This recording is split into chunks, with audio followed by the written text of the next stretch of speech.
Hi అండి. ఈరోజు మా హస్బెండ్‌కి చాలా హెక్టిక్ డే. చాలా మీటింగ్స్ ఉన్నాయి. ఎర్లీ మార్నింగ్ 6 ఆర్ 6:30కే వెళ్ళిపోతానన్నారు. అందుకే తను తినే టైంకి కూడా చాలా సాఫ్ట్‌గా, స్పంజీగా ఉండాలని చెప్పి ఇలా కర్ణాటక స్టైలు స్పాంజ్ దోస చేశాను బ్రేక్‌ఫాస్ట్‌లోకి. అండ్ ఇంకా దీనిలో కాంబినేషన్ అయితే పల్లి చట్నీ చేశాను. చాలా బాగుంటుంది. తప్పకుండా ట్రై చేయండి. ఇంకా దాంతోపాటు లంచ్‌లోకి అయితే మంచి ప్రోటీన్ సోర్స్ ఇది. స్ప్రౌట్స్ తోటి కిచిడి చేశాను ప్లెయిన్గా. ఇంకా దానిలోకి మిక్స్డ్ వెజ్ కర్రీ చేశాను. కొంచెం స్పైసీగా చేసుకుంటే కాంబినేషన్ చాలా బాగుంటుంది. ఇంకా ఒక బాక్స్ సలాడ్ అనమాట. ఇలా సింపుల్గా లంచ్ బాక్స్ అయితే కంప్లీట్ చేశాను.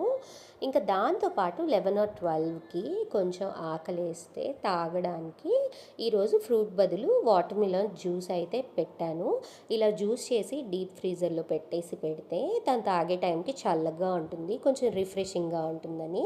ఇంతకీ నా lunch box and breakfast ideas ఎలా ఉన్నాయో తప్పకుండా కమెంట్ చేయండి. ఇంకా సబ్స్క్రైబ్ చేయండి.